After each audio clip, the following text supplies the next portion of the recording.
우리 하나님의 귀한 뜻을 또 다시 한번 알게 되기를 바라고, 그래서 여러분이 어려운 가운데라도 주님 안에서 감사하며 승리하는 귀한 삶이 되시기를 주의 이름으로 축원합니다.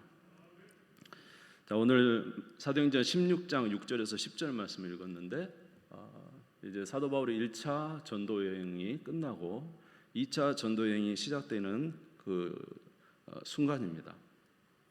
2차 여행은 바나바와 시작하지 아니하고 실라와 함께 바울이 전도 여행을 시작했어요.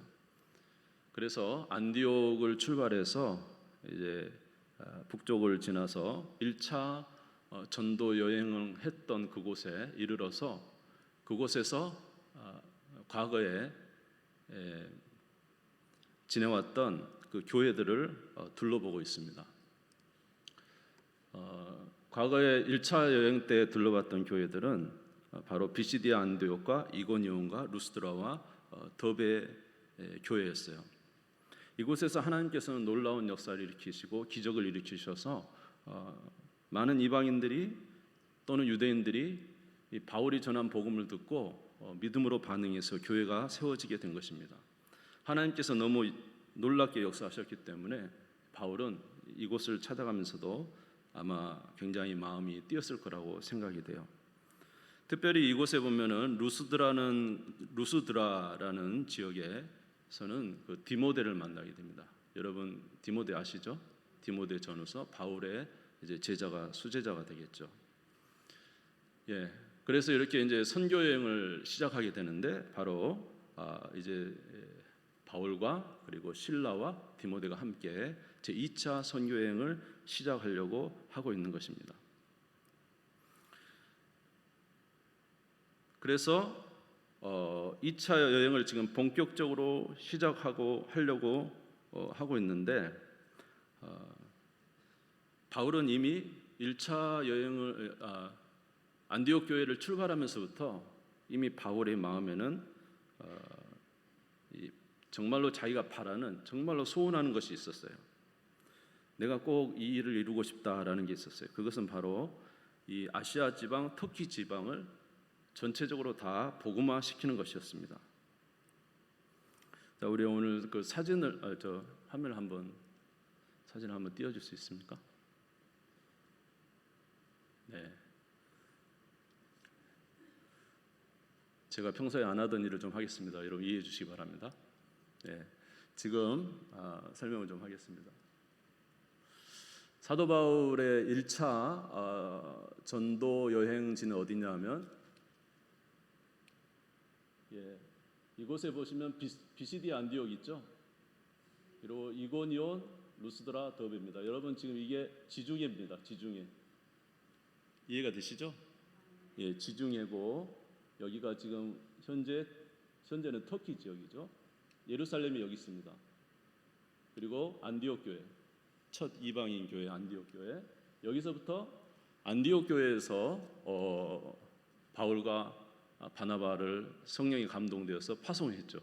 그래서 1차 선교 여행 때는 이 안디옥에서 이 구브로로 와서 이쪽을 지나 올라가서 비시디아 안디옥과 이고니온과 루스드라와 더베, 이 지역에 이제 사도 바울이 선교를 시작한 거예요. 이곳에 굉장히 놀라운 역사들이 있었기 때문에 사도 바울은 2차 선교 여행을 이제 여기 표시대로 이렇게 와서 이곳에 들러서 이제 다시 그 처음 1차 여행을 마쳤던 그 교회를 이제 돌아보면서 막 성도들을 강건하게 했습니다. 그리고 거기서 누구를 만났다 그랬죠? 디모데를 만나서 이제 본격적으로 2차 선교 여행을 시작하려고 하는 거예요.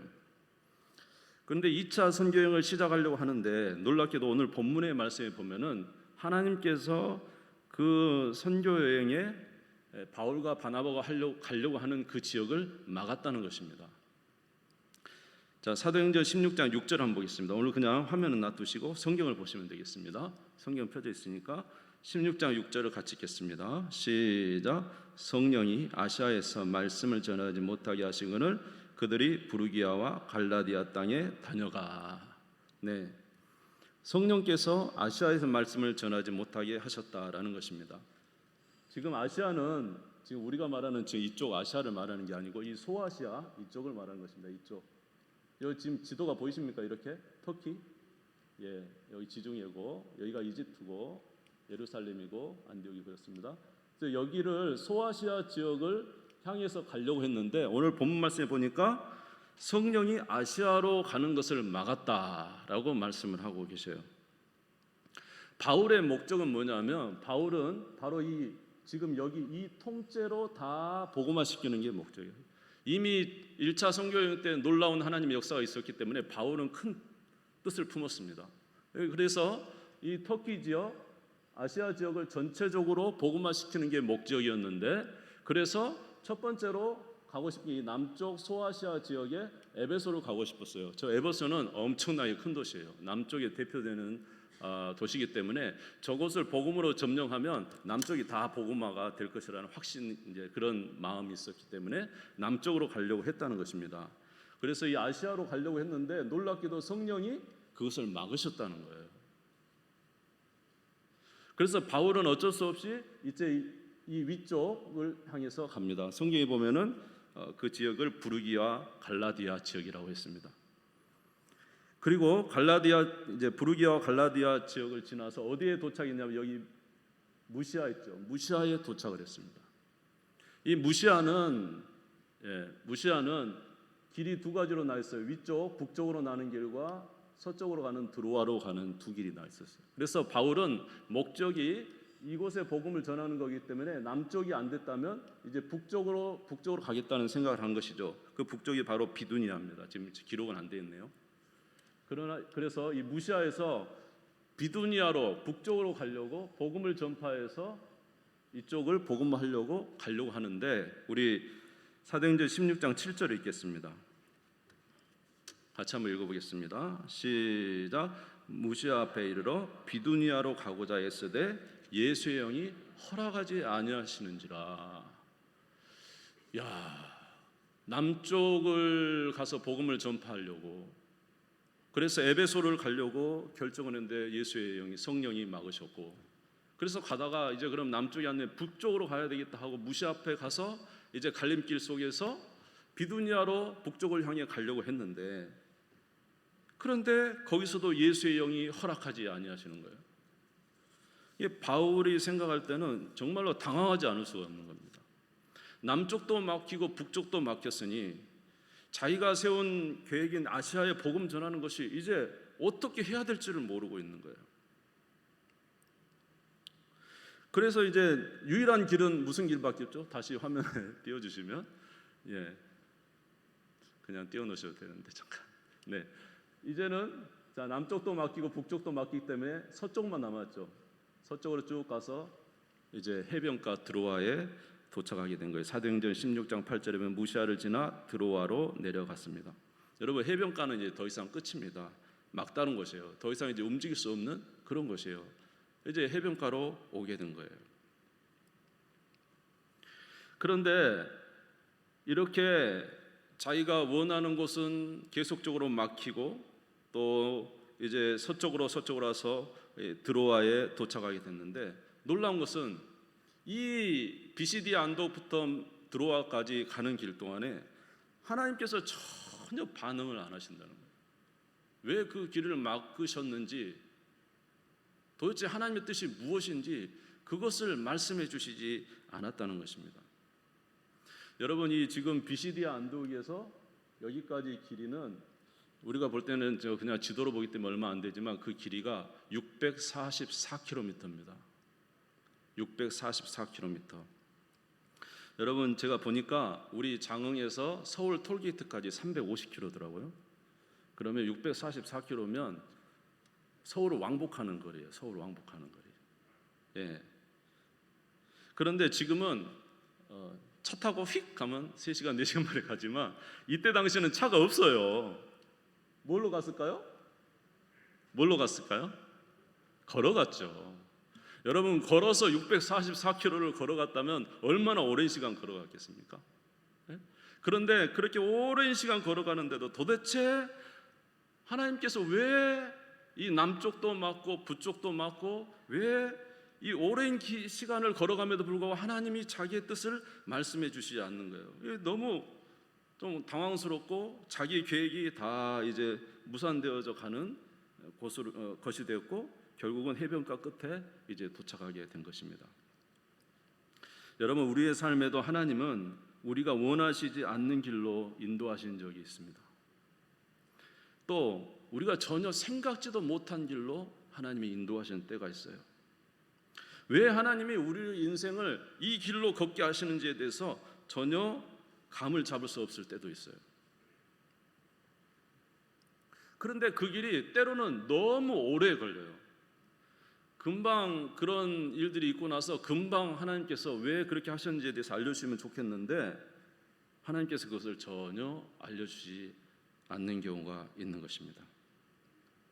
그래서 바울은 그 644km를 걸어가면서 정말로 의아하며 또 마음이 무거우며 도대체 하나님의 뜻이 무엇인가 생각하며 걸었는데 드디어 하나님께서 이 드로아에 이르렀을 때에 하나님께서 드디어 말씀을 해주십니다. 자, 사도행전 16장 8절에서 10절 읽겠습니다. 사도행전 16장 8절에서 10절 읽겠습니다. 시작. 무시아를 지나 드로아로 내려갔는데 밤에 환상이 바울에게 보이니 마게도냐 사람 하나가 서서 그에게 이르되 마게도냐로 건너와서 우리를 도우라 하거늘 바울이 그 환상을 보았을 때 우리가 곧 마게도냐로 떠나기를 힘쓰니 이는 하나님이 저 사람들에게 복음을 전하라고 우리를 부르신 줄로 인정함이라라. 할렐루야. 예, 다시 사진을 보겠습니다. 다시 그림을 틀어주십시오. 네, 죄송합니다.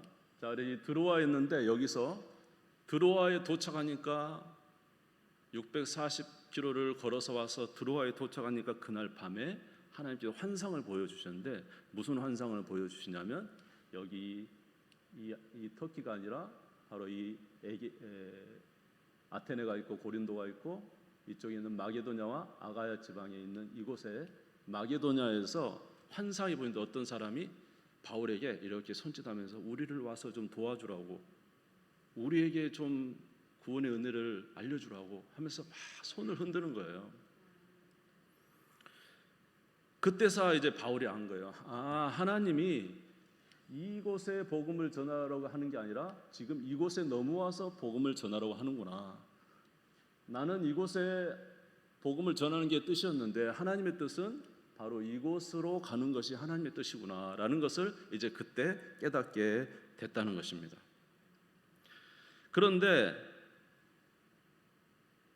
한 가지 우리가 생각해 볼 것은 그러면 하나님께서 이미 이 비시디아 안디옥에서 미리 하나님께서 바울에게 내가 목적한 너가 갈 곳은 이 마게도냐야 라고 말씀해 주셨다면 바울이 얼마나 편했을까요? 근심도 아니하고 걱정도 아니하고 아래로 내려가지도 않고 위쪽으로 내려가지도 않고 바로 직행해서 갔을 것인데 하나님은 그동안은 전혀 말을 안 하시다가 이 드로아에 이르렀을 때에서야 이제 환상으로 그것을 알려주셨다는 겁니다. 왜 이렇게 하셨을까? 그것은 아마도 바울의 생각이 오로지 바울은 이 아시아에서만 복음 전하는 것을 생각하고 그거에만 마음이 몽땅 쏠려 있기 때문에 하나님께서 바울의 마음을 돌이키시는 데는 시간이 필요했어요. 바울이 이렇게 말했다 그래서 바울이 지금 자기의 마음이 아시아를 통째로 그 1차 여행 때 주셨던 하나님의 놀라운 계획이 있었기 때문에 자기는 꿈이 있어요.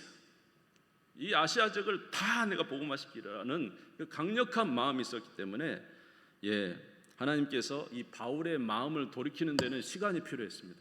그래서 한 번 거절하고 남쪽 거절하고 이게 하나님 이게 왜 이러시지? 또 생각해보고 북쪽 거절하고 하나님이 왜 이러시지?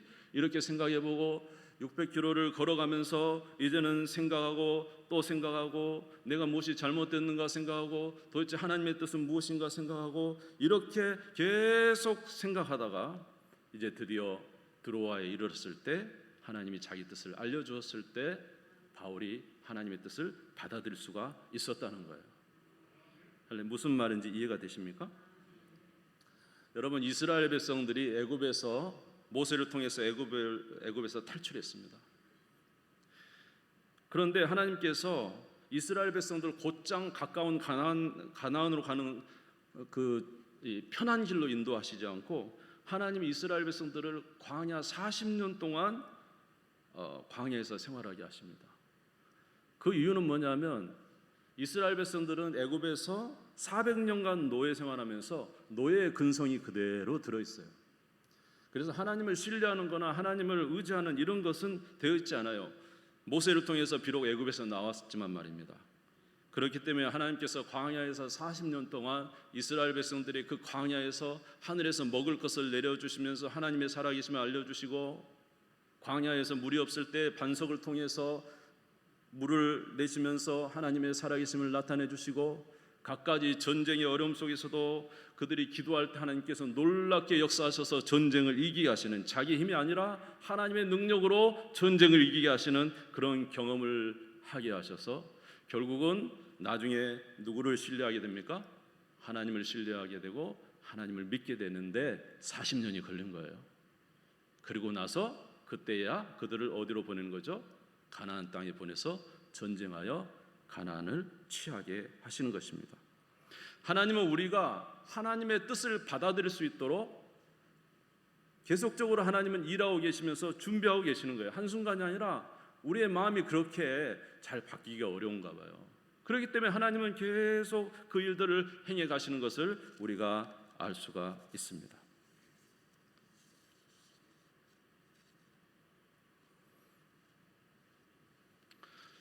저는 이제 시골에 살았기 때문에 한번 이제 잠깐 외국을 나갔다 와서는 한국을 떠나니까 너무 좋은 거예요.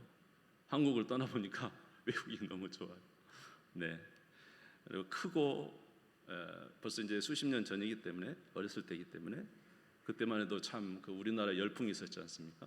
외국에 갔더니 정말로 뭔가 환경도 다르고 문화도 다르고 뭔가 자유롭고 우리보다는 훨씬 더 좋다는 그런 생각을 했습니다.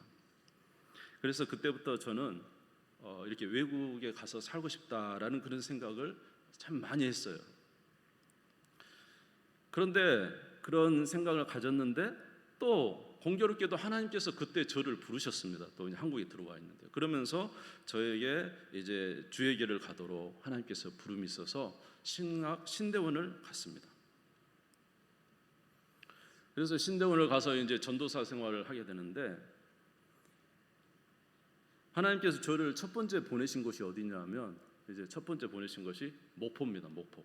저는 전도사 생활을 목포에서 했습니다. 저는 사실은 어떤 생각이 있었냐면 적어도 저는 광주 이상 되는 데 살려고 했어요. 여러분 웃을지 모르지만 저는 그렇게 마음 먹었어요. 그래서 최소 광주에 살든지 아니면 서울에 살든지 이렇게 했는데 첫 번째 사역지가 목포인 거예요.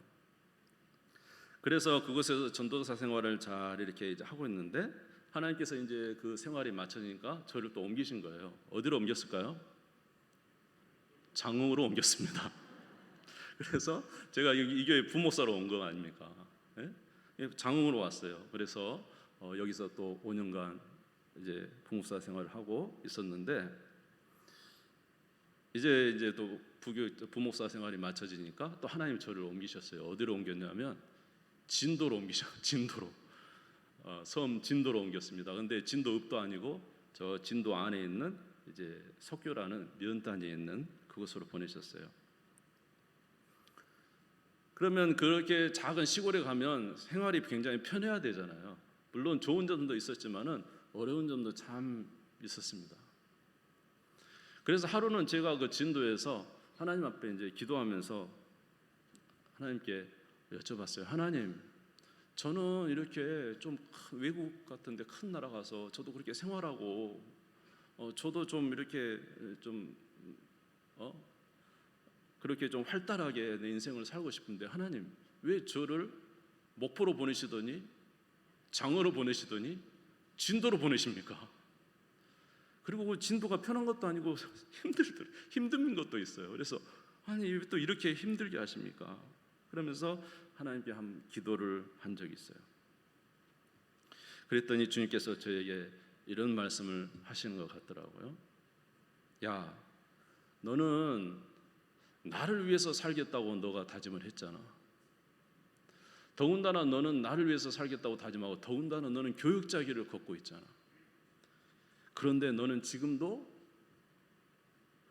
너가 원하는 것을 나한테 말하고 있구나. 지금도 너가 바라는 것을 나에게 말하고 있구나. 너가 나를 믿었다면 나를 위해서 살아야 되는 게 맞는 것이고 더군다나 너가 교육자 길을 걸었다면 온통 나를 위해서 살아야 되는 것이 맞는 것인데 너는 지금도 네가 바라는 것을 나한테 말하고 있구나. 너는 아직도 너를 위해서 살고 있구나. 저한테 이런 말씀을 하시는 것 같았어요. 그러면서 말씀하시기를 이제는 너가 원하는 대로 살지 아니하고 내가 원하는 대로 좀 살 수 없겠냐? 내가 원하는 대로 좀 살 수 없겠냐? 그렇게 말씀하시는 것 같아요. 이렇게 어려운 상황 속에서 정말로 처절하게 이제 어떻게 제 나름대로는 이제 낮아진 상태에서 주께서 그렇게 말씀하시는 것을 생각하고는 제가 그렇게 다짐했습니다. 예, 주님, 알겠습니다. 이제는 내가 원하는 대로 살지 아니하고 주님이 원하는 대로 그렇게 살겠습니다. 그렇게 다짐을 주님께 했어요. 누가복음 9장 23절에 보면 이런 말씀이 있잖아요. 또 무리가 이르시되 아무든지 나를 따라오려거든 자기를 부인하고 날마다 제 십자가를 지고 나를 따를 것이니라. 누구든지 나를 따라오려거든 자기를 부인하고 날마다 제 십자가를 지고 나를 따를 것이니라. 그래서 주님 앞에 그 말씀 그대로 내가 주님이 원하는 대로 이제는 내가 원하는 것 아닌 주님이 원하는 대로 살겠습니다. 이렇게 고백을 했습니다. 그리고 주님께서 이곳에서 정말로 주님이 원하는 것이 이곳이고 이곳에서 평생 그렇게 살기를 원하신다면 제가 기꺼이 이곳에서 나의 평생을 주님 앞에 드리겠습니다. 이렇게 고백을 했어요. 그런데 얼마 안 돼서 하나님이 옮겨버렸어요. 어디로 옮겼을까요? 장흥으로 옮겼습니다. 얼마 안 돼서 주님이 이곳으로. 예, 이렇게 좋은 교회에, 이렇게 놀라운 교회에, 이렇게 훌륭하신 목사님이 섰던 강단에 제가 어떻게 이곳에 설 수가 있겠습니까? 제가 이곳에 서서 이렇게 말씀을 증거한다는 자체가 저에게는 너무나 큰 은혜고 기적입니다. 기적. 네. 그래서 오늘도 저는 이 말씀을 보면서 주님 앞에 이런 고백을 합니다. 하나님, 이제 제가 원하는 대로 살지 않겠습니다. 주님이 원하는 대로 살겠습니다. 주님, 저를 인도해 주시옵소서. 이렇게 우리의 마음을 주님 앞에 드리기는 쉽지 않은가 봐요. 많은 시간들이 필요한 것 같습니다. 어젯밤에 우리 청년부들하고 잠깐 이 말씀을 또 이제 나누기도 했어요. 어떤 청년부가 이렇게 말을 하더라고요. 자기는 대학을 자기가 원하지 않는 과를 이렇게 가게 됐다는 거예요. 그래서 굉장히 이제 마음이 좀 무거웠는데, 그런데 그 대학에서 좋은 동아리를 만난 거예요. 서클을 만난 거예요. 좋은 동아리에서 기독교 동아리를 만나서 거기서 이제 그 좋은 동아리에서 많은 믿음의 사람들과 교제하게 됨으로 인해서 자기의 신앙이 비록 과는 자기가 원하는 과가 아니었지만 신앙은 무척이나 이렇게 더 잘하게 됐으니 얼마나 감사하냐 이런 말을 하더라고요. 또 어떤 분은 말하는 거예요. 자기는 자기가 원하지 않게 이렇게 이제 장흥에 와서 살게 되었는데 왜 내가 이곳에 왔는지 잘 모르겠다고 사실은. 그런데 한 가지 좋은 점이 있다고. 그것은 내가 도시에 살 때는 하나님을 가까이 하지도 않고 이렇게 예배도 이렇게 잘 참석하지 못했는데 이 장흥에 와서 한 가지 좋아진 점이 있는데 그것은 내가 하나님을 좀 더 가까이 할 수 있게 됐고 예배드릴 수 있는 신앙이 좀 더 좋아진 것 같다고 이렇게 말을 하더라고요. 할렐루야. 이것이 은혜가 아니겠습니까? 이것이 은혜, 하나님의 은혜인 것이죠. 여러분, 하나님은 때때로 우리의 삶을 막으실 때가 있습니다. 우리가 전혀 생각하지 않은 길로 주님께서 인도하실 때가 있어요. 그럴 때 우리는 어떻게 될까요? 그럴 때 우리는 생각해야 됩니다. 아멘. 도대체 이게 무슨 뜻인가? 라는 것을, 하나님께서 무슨 뜻을 가지고 계신가? 라는 것을 생각해야 되는 것이죠. 전도서 6장 14절을 한번 같이 보겠습니다. 전도서 6장 14절. 전도서 6장 14절. 네. 제가 읽어드릴까요? 전도서 6장 14절. 형통한 날에는 기뻐하고 곤고한 날에는 되돌아보아라. 한번 따라서 하겠습니까? 형통한 날에는 기뻐하고 곤고한 날에는 되돌아보아라. 할렐루야. 형통한 날에는 기뻐하고 곤고한 날에는 되돌아보아라. 우리가 때로 하나님께서 우리에게 원하지 않는 길로 거게 하실 때, 때로 우리가 고난의 길을 걷게 될 때, 그때 우리는 우리 자신을 한번 돌아보고 하나님을 기억하는 자가 되라는 것입니다. 여러분, 구약 성경에 보면 룻기서에 보면 베들레헴에 이제 부부가 살았어요. 바로 엘리멜렉과 나오미죠. 이 엘리멜렉과 나오미가 베들레헴에 살았는데 그때 베들레헴에 큰 기근이 왔어요. 그래서 베들레헴의 이 나오미와 엘리멜렉은 이 베들레헴의 기근에서 사는 것보다 바로 조금만 더 가면 모압 지방에, 그곳은 곡식이 풍성하고 먹고 살 수 있는 좋은 길이 있다는 이야기를 듣고 그만 베들레헴을 버리고 모압 땅으로 갑니다. 잘 먹고 좀 더 풍족하게 살기 위해서. 그런데 모압 땅에 가서 어떤 일이 벌어집니까? 그곳에서 남편 엘리멜렉이 죽습니다. 자기의 큰아들, 작은아들 말론과 기론이 죽습니다. 그렇게 자기 남편과 두 아들이 죽고 났을 때 이제 나오미는 생각한 거예요. 아, 내가 어쩌다가 이렇게 됐을까? 내 사랑하는 남편과 내 사랑하는 아들 둘이 죽었으니 도대체 나는 왜 이렇게 됐을까? 그때 나오미는 생각한 것입니다. 곰곰이 생각해 보니 이유는 하나님께서 기뻐하시는 땅 베들레헴을 버리고 내가 좋아하는 땅 모압을 향해서 왔더니 이런 일이 벌어졌구나라는 것을 깨닫게 된 거예요. 그래서 나오미는 결정했어요. 어디로 돌아가기로? 다시 하나님이 약속한 땅 베들레헴을 향해서 돌아가기로 결정한 것입니다. 그렇게 하나님 앞에 하나님의 뜻을 깨닫고 하나님의 뜻대로 살기로 결정하고 돌아갈 때 그때부터 하나님의 역사는 시작된 것입니다. 자기의 남은 자부 둘 중에 룻이라는 자부, 정말로 사랑이 많고 정말로 효부인 이 룻이 어머니를 따라가겠다는 거예요. 그래서 여기 룻과 함께 베들레헴으로 도착했어요. 하나님의 땅에 도착했어요. 그랬더니 놀랍게도 하나님은 그때부터 역사하셨습니다. 룻이 누구를 만나게 하시죠? 보아스를 만나게 하죠. 그래서 보아스를 만나서 이제 결혼하게 되고 거기서 아이를 낳는데 바로 오벳을 낳습니다. 이 오벳은 다윗의 증조부가 되는 것이죠. 나오미가 자기가 잘못된 것을 그때서야 깨닫고 돌이켜 돌아갈 것을 결정할 때부터 하나님은 복을 주시기 시작했습니다.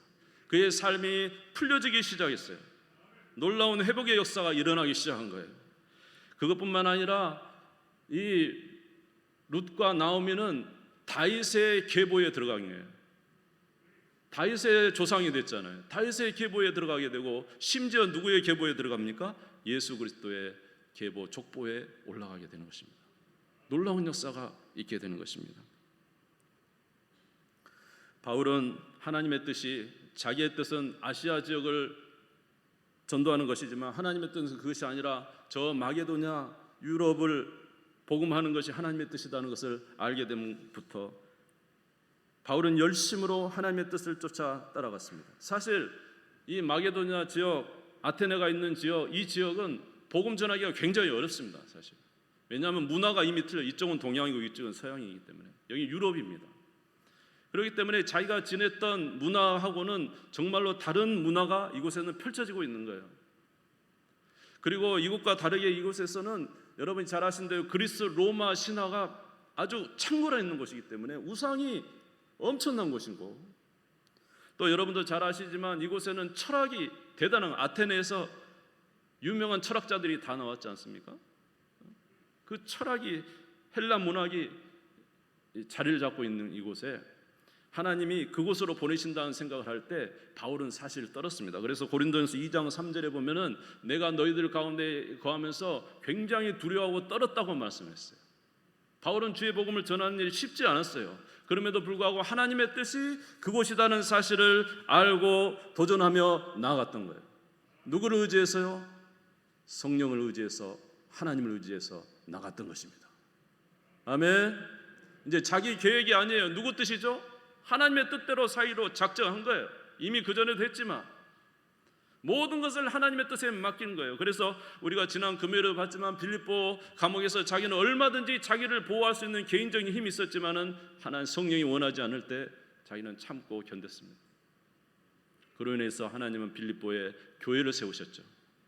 간수들이 회개하고 그 가족이 돌아오고 아름다운 빌립보 교회가 세워지게 되고, 데살로니가 교회가 세워지고, 베레아 교회가 세워지고, 아테네 교회가 세워지고, 고린도의 교회가 세워지게 된 거예요. 할렐루야. 이제는 사람의 눈으로 판단하지 않습니다. 항상 하나님의 말씀과 하나님의 뜻에 판단하며 사는 자가 되었던 거예요. 사도행전 18장 9절에서 10절을 보겠습니다. 고린도 지역은 대타락의 도시입니다. 고린도 하면 사실 음행이 창궐하고 우상이 정말로 대단하고 큰 도시지만 그런 곳입니다. 그런데 그곳에 하나님께서 이렇게 바울에게 말씀하셨어요. 사도행전 18장 9절 10절 같이 읽겠습니다. 시작. 밤에 주께서 환상 가운데 바울에게 말씀하시되 두려워하지 말며 침묵하지 말고 말하라. 내가 너와 함께 있음에 어떤 사람도 너를 대적하여 해롭게 할 자가 없을 것이니 이는 이 성 중에 내 백성이 많음이라 하시더라. 할렐루야. 외적으로 볼 때는 정말로 복음 전하기 어렵고 상황적으로 너무 타락한 곳입니다.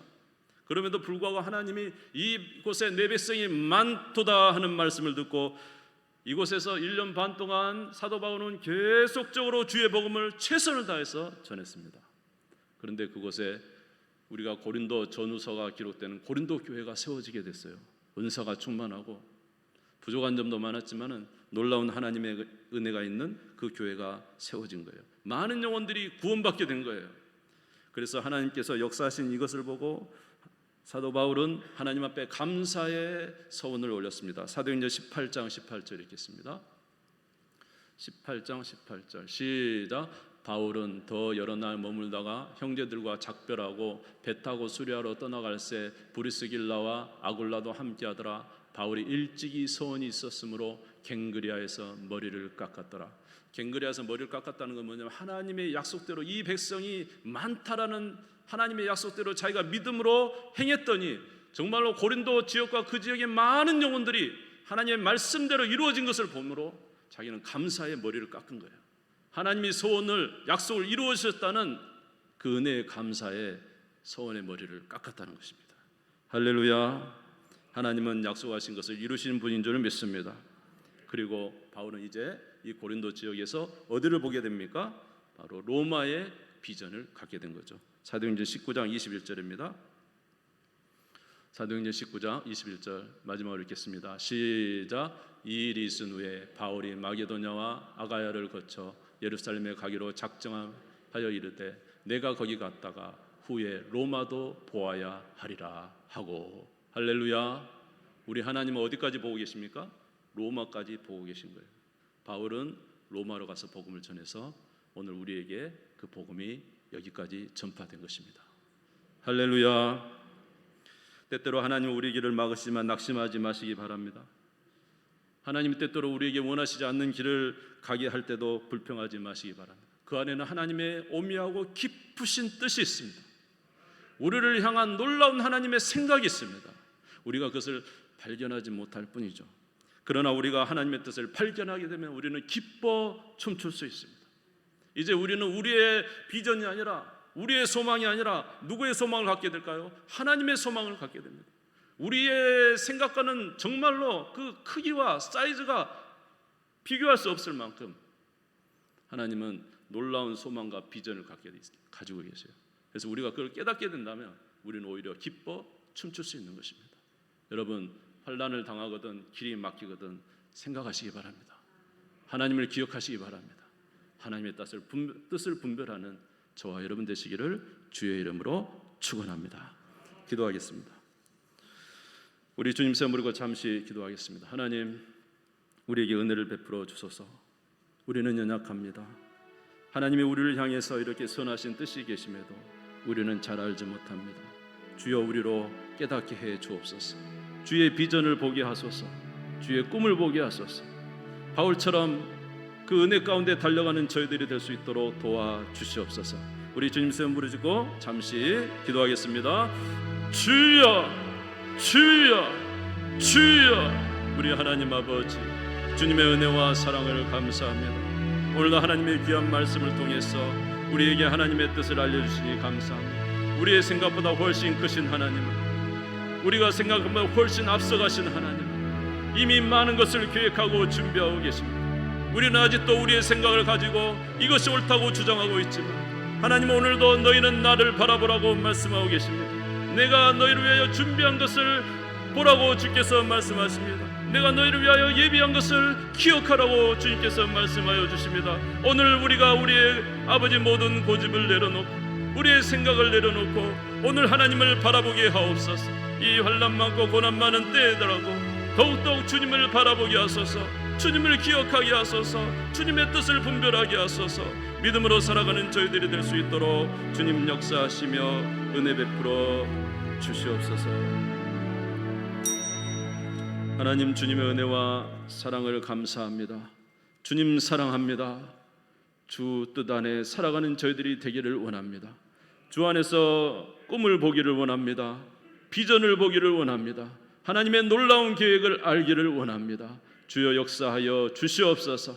우리의 슬픔이 변하여 기쁨이 되게 하시고 우리의 모든 어려움이 변하여 찬양이 되게 하여 주시옵소서. 감사드리며 예수님의 이름으로 기도드리옵나이다. 아멘.